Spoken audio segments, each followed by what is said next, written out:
To focus on three areas and looking at the origins of love and hate. One is brain and its chemicals. A second is child rearing, including beatings, assaults to the self, and power controls. And the third is in-group and out-group. Now, there are all kinds of love and hate, and it kind of each of them can go from the intense and hot parts to the cool. And with love, you know, there can be lust and romantic love, mature love, and agape, the love of all of mankind. Erich Fromm, one of my favorite psychologists, talks about mature love. And it's not the hot kind. And I just want to mention this because I think he's a favorite of mine. He talks about mature love involves knowledge, and that means you have to be with a person for a goodly amount of time before you can really get knowledge.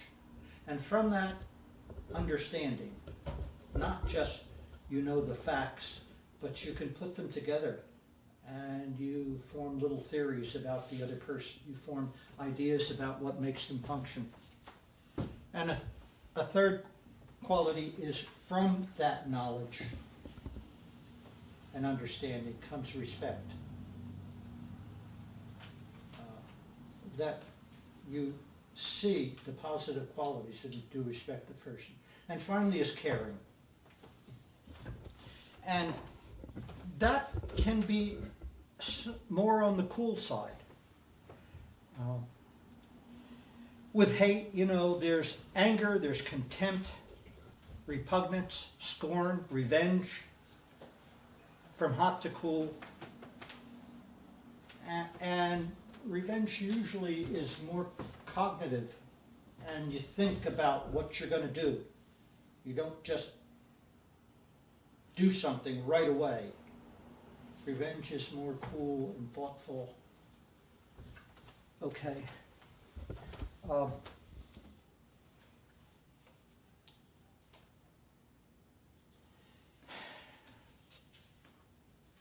Evolution has provided a neurological platform for mammals. Darwin talked about this. We're talking about brain structures now. And I'm not going to spend a lot of time here. It's very, very complex.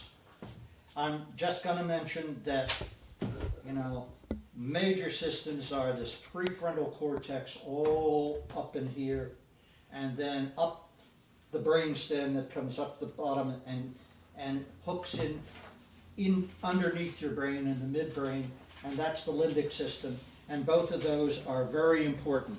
And then there are a lot of brain chemicals. And some of those you may have heard of. You know, estrogen and testosterone are certainly two. They're important. Dopamine. Yeah. Yeah. Dopamine and serotonin. Yes. Absolutely.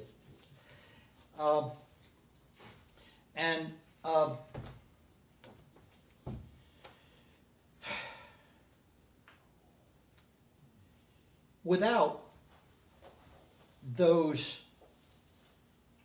parts of the brain, and without those chemicals, there's no emotion.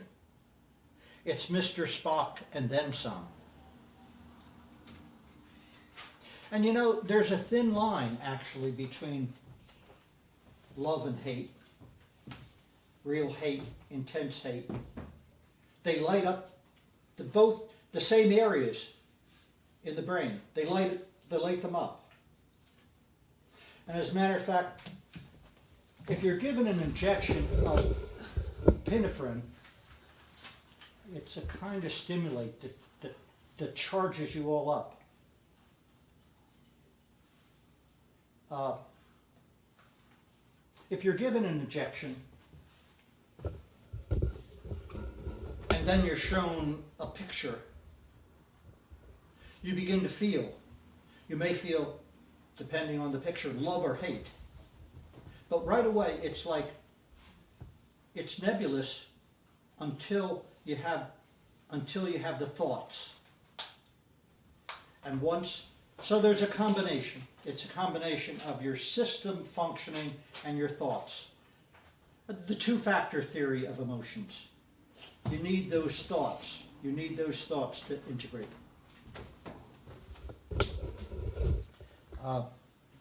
And you know, the higher you go up the evolutionary ladder, from the invertebrates right on up, the higher you go up, especially vertebrates and mammals, the more complex the emotions,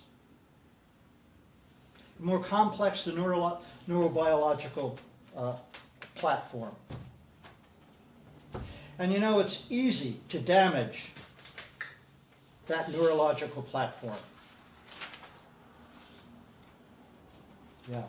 Just really quick, I was part of a PTSD group for about a year, and the therapist who ran it was really, really good.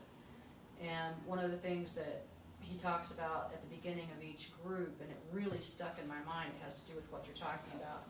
He asked the question, because you know everybody in there is a victim of trauma, PTSD. Right. We all have something that people that were very, very angry at that point. And the question he would ask the group was, what is the opposite of love? And of course, most people would answer that the opposite of love is hate. And he would always quickly correct that and make the distinction that no, the opposite of love is not hate. They're actually very similar. The opposite of love is apathy. Indifference, apathy, yes. Yes, understood.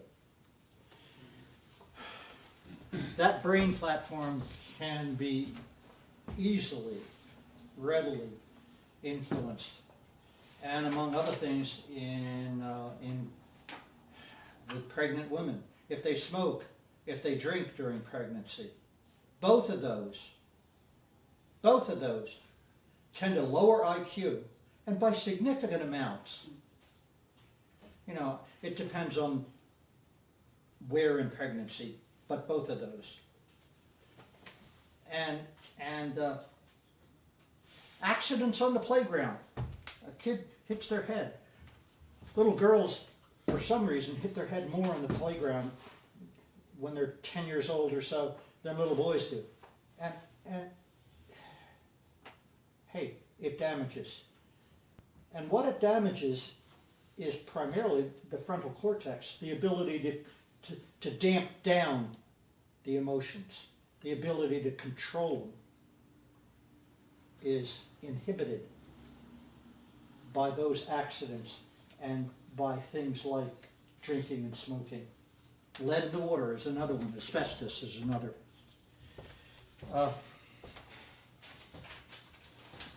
But it's not just the emotions, you know.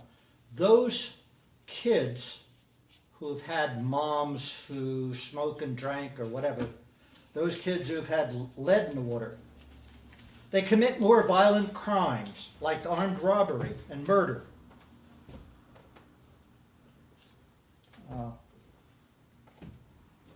Or also, oftentimes, they're more lustful people. Boy, I remember a young woman that I evaluated who was prone to anger, blow up easily, and oh boy, did she have the lovers too. And that's not unusual. I've done studies on causes of criminal behavior, and my study basically demonstrated a difference of 300% between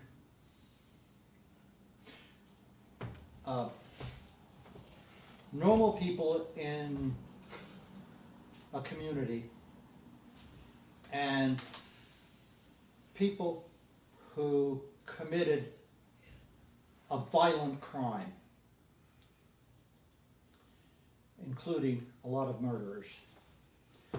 300% difference in the extent to which, as kids,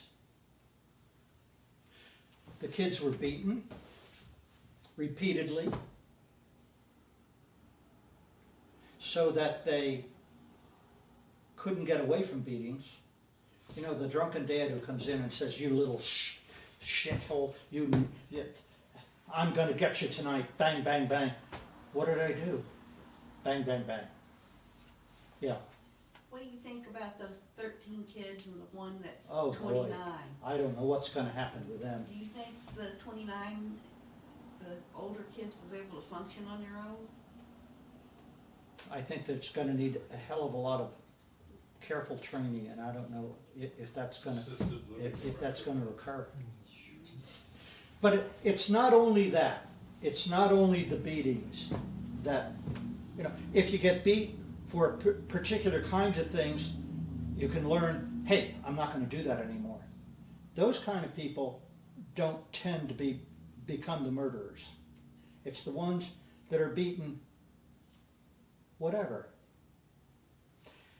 But it's also another group, and it's the group where the parents are overly controlling.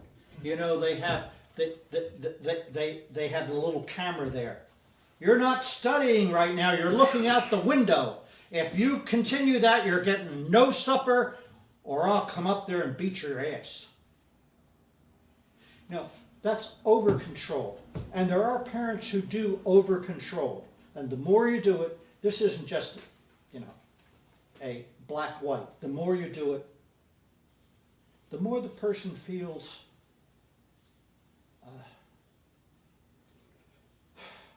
they have to break out of that. They have to do something. And then there are the assaults that Hanno talked about the last time I was here. The assaults on self-esteem that can occur. You know, the dad or mom who is continually berating the kids. Those produce murderers.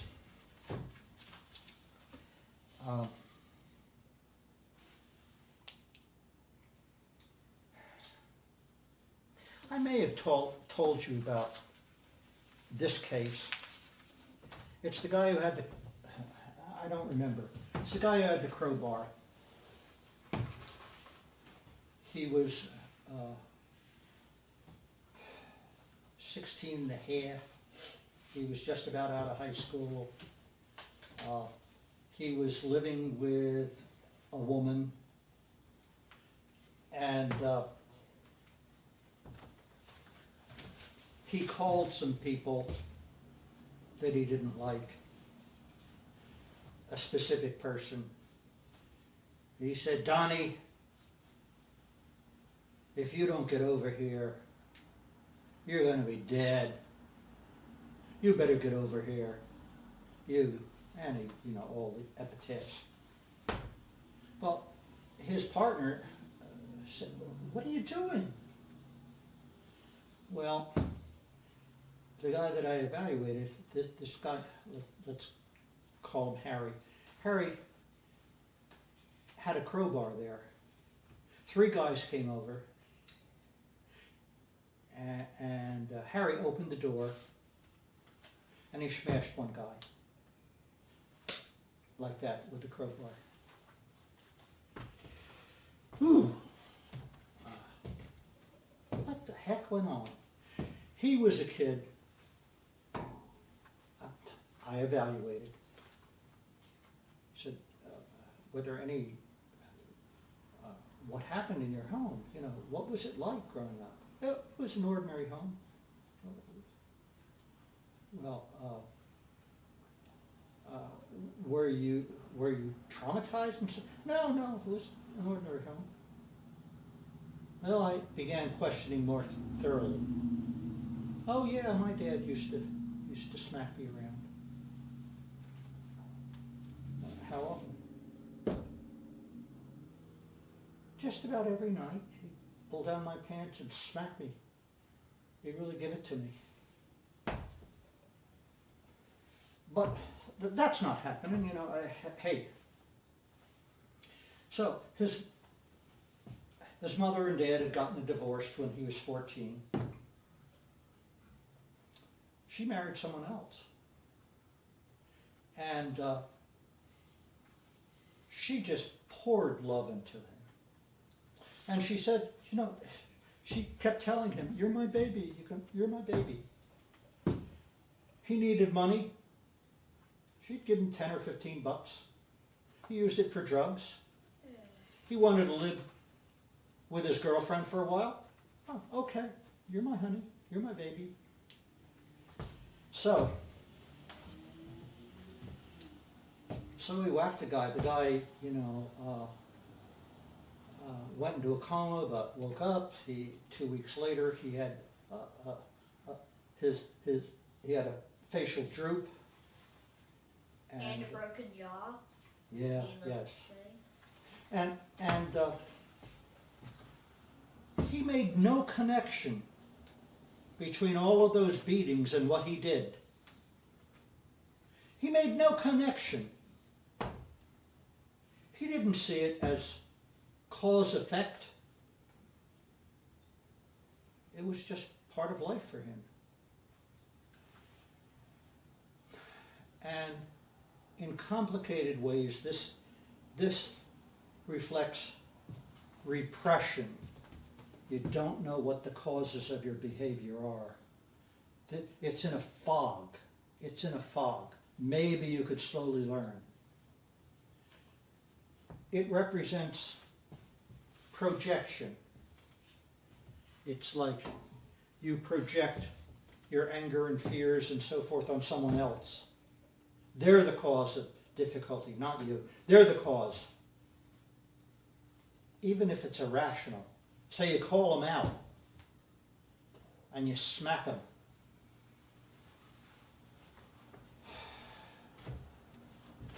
That's some of the deeper parts that influence. And by the way, and a third factor, something that Freud talked about, is called the repetition compulsion. And that's an interesting one. It's like, how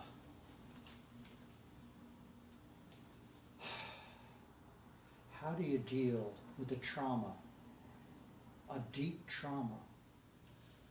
How do you deal with it?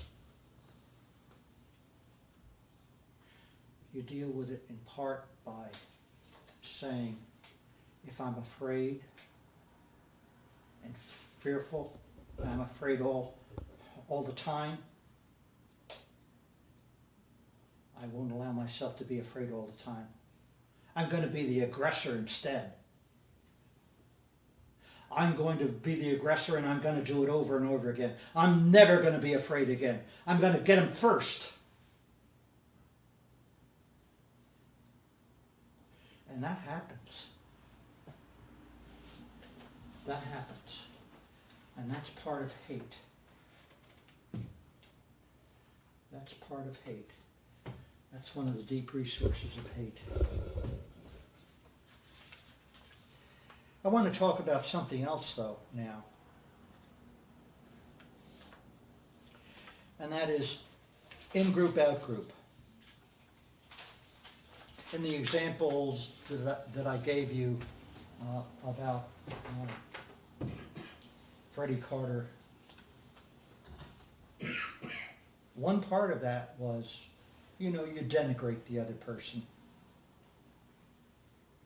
You say foul things about them.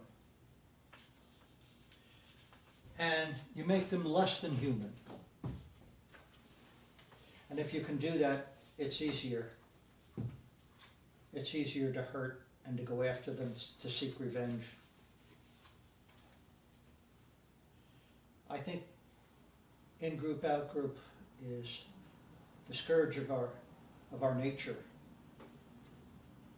It's something that's so easy to assume that we're part of the in-group and the out-group is not so good. And hey, we have to make all these distinctions. I'm a man, I'm not a woman. guy, I'm not a young guy. There's so many categories. And we make these categories and we say, hey, you're like me, you're an older guy. Or you're not like me, you're one. And we make these categories. And we make alliances and allegiances because of them. It's a natural kind of thing to do.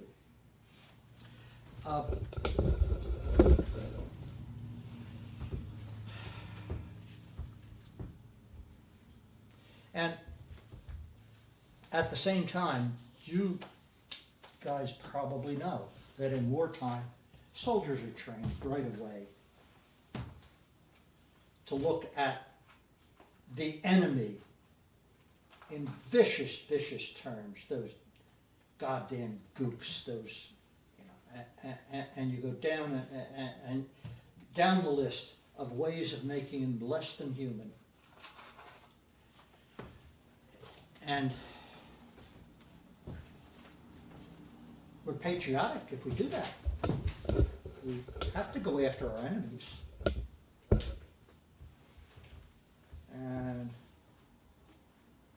if you can't do that as a soldier, you might be kicked out as unfit. You have to be able to take that bayonet and say, and shove it into the dummy while shouting some kind of epitaph.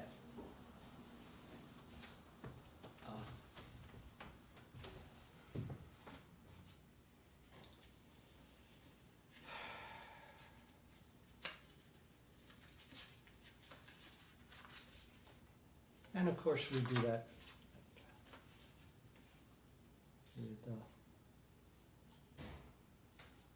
with our partners too. We can get into, she cheated on me, that cheating bitch, that whatever, that whoremonger, that whatever. And you know, it kind of raises the question, can you have the in-group without having the out-group? Are they reciprocally related? You almost have to have one with the other. Prejudice and ethnocentrism. Prejudice against groups. We ordinarily project what we fear and dislike about ourselves.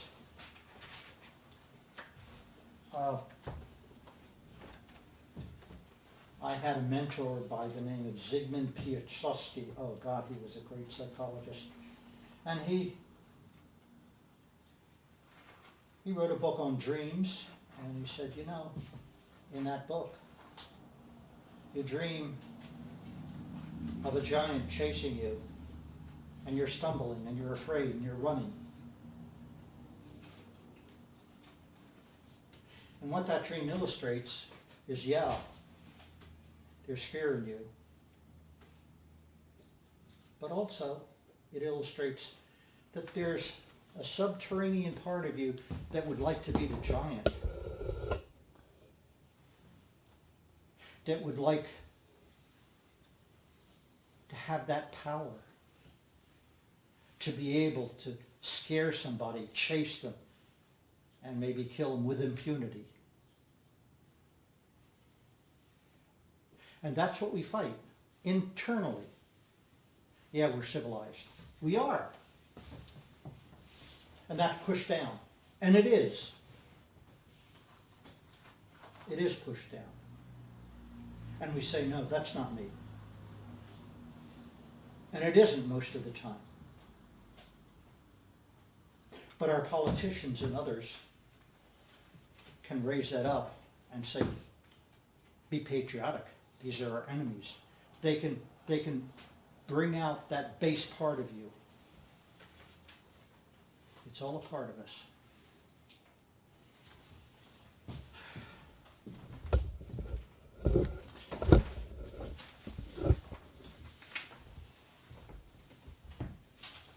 I want to shift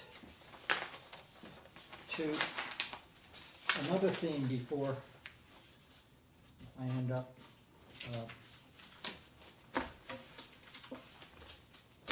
You know, there's no manual for parents on child rearing.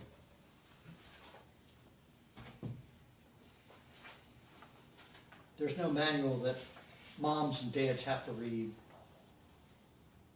And in some ways, that's the most important job on earth. To give your kids a good start. To help them to become good human beings.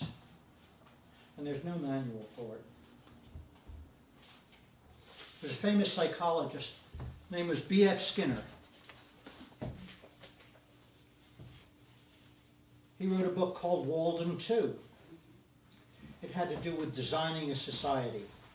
B.F. Skinner was great at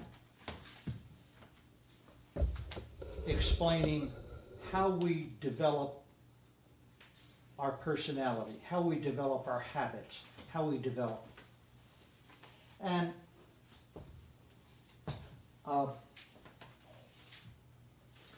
so, you know, you take basic rewards, like food and water, like patting on the back, like rubbing someone's head. You take those rewards and you give them to a little kid, and you develop a bond. And after a while, you know, whatever mom says and dad says, when that bond is, it's paid attention to more. It's because it was rewarded by basic stuff in you. The kid is there suckling, the kid is there, you know, warm, the kid is there rubbed. Basic stuff, very, very basic stuff. And Skinner says things like, you learn after a while, you know, the best kind of learning is intermittent. Like, first you give rewards all the time, then you give them, you know, maybe a quarter of the time, or half the time, and then a quarter of the time. And then you give them, instead of in a pattern, make it intermittent. He said all of this, eventually you get to a point where people are pretty well trained. If you give it all the time and then you stop, like, it's like, hey, if I don't get my reward, I'm not going to continue this. But if you do it in the way Skinner suggested, slowly build up to once in a while, to once in only a great while.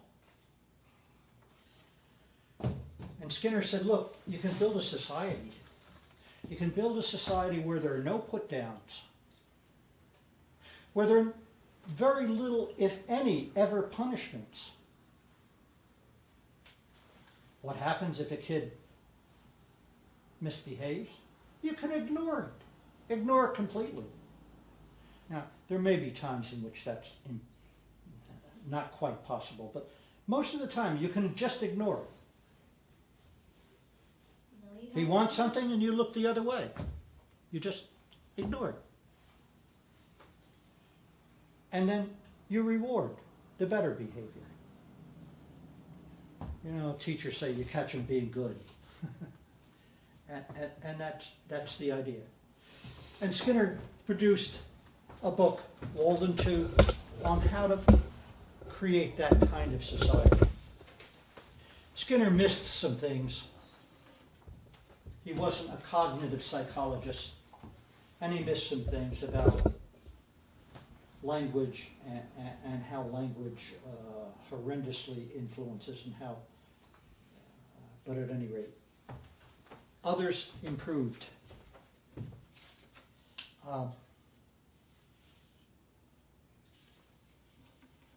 He missed, for instance, that adults can just, in their own behavior, display good, what's appropriate, and kids can follow just by watching. I asked the question, now, I've just briefly touched on the brain and chemicals. I briefly touched on some deep parts of personality that influence love and hate. And I looked at in-group, out-group very briefly. There's horrendous amounts of research on all of that stuff. And I want to now just think about something else. What would it be like 100 years from now if, I'm not telling you this is the way it should be, it's just to raise some issues and questions like if.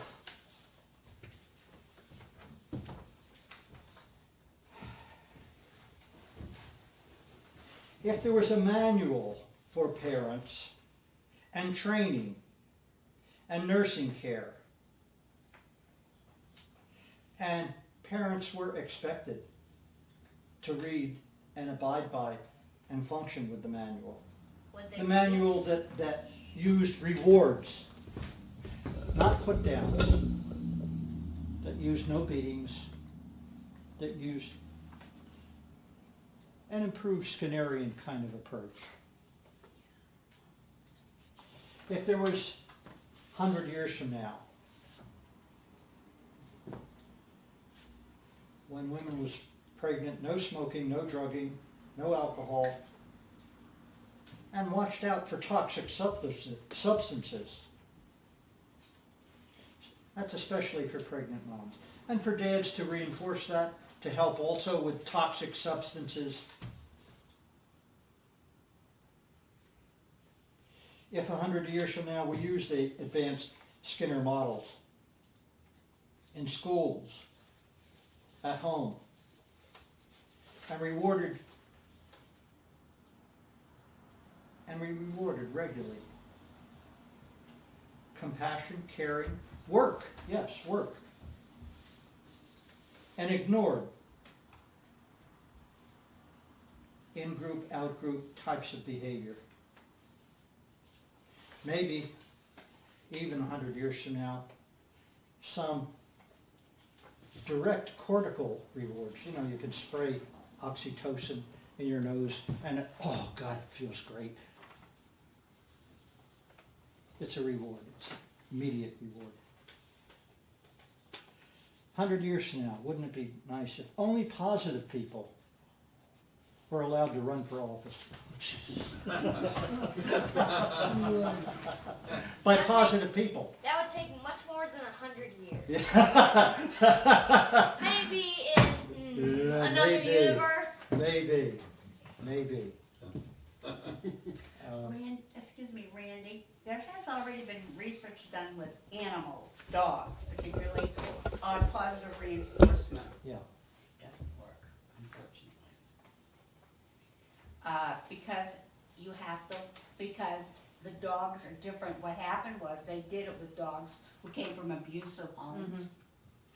So they ran into problems on it. Yeah. In terms of its using a positive approach.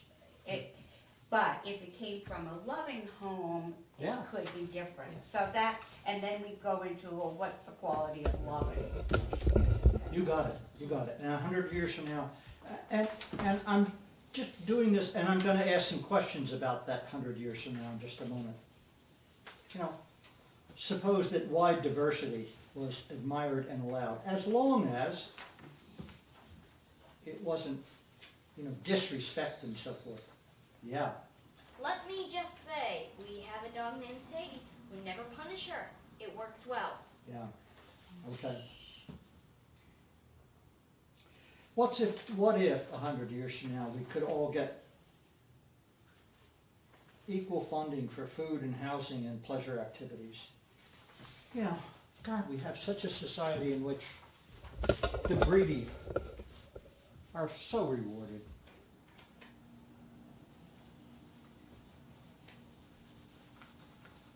And they control the levers of power And so they control taxes, and so they say, middle lower class, pay for your food in Texas, but let the very wealthy ones pay less and less and less and less. There's something wrong. At any rate, what if we could have all equal funding? And then, of course, 100 years Let's just from say now. people in Norway are not going to be beating down the doors of the United States to come in. There you go. You saw that too. Yeah. And of course, 100 years from now,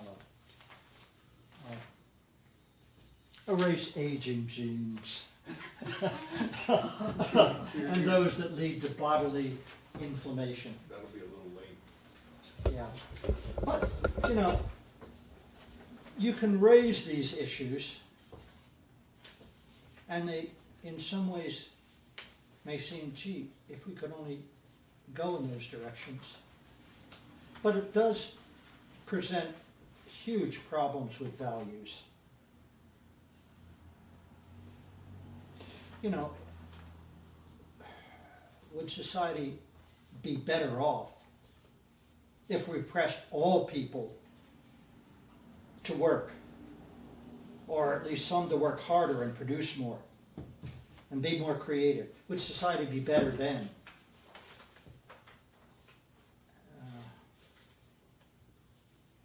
There are no simple answers, but there are very different value systems. Currently, we admire Mother Teresa. Yes, I don't. I do.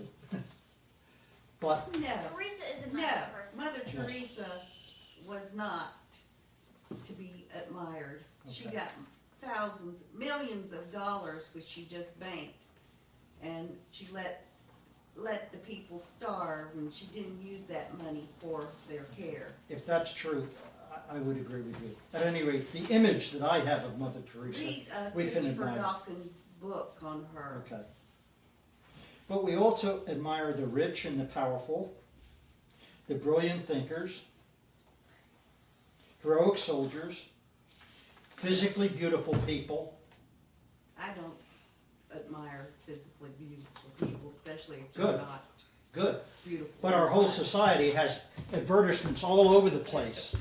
You know, here's the beautiful person getting into their car, and that's so much of what society is about.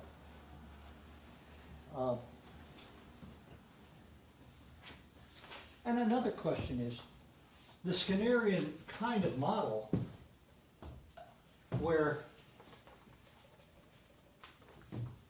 so much of the emotional turmoil that we have in our lives would be reduced.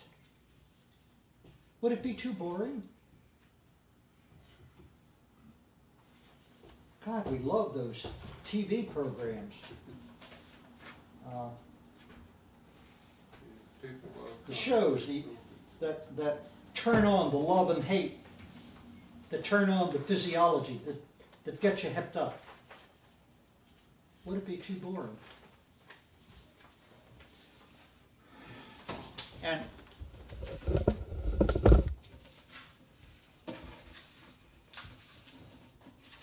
so I've given you a glimpse with at least credible information. Would it be too boring?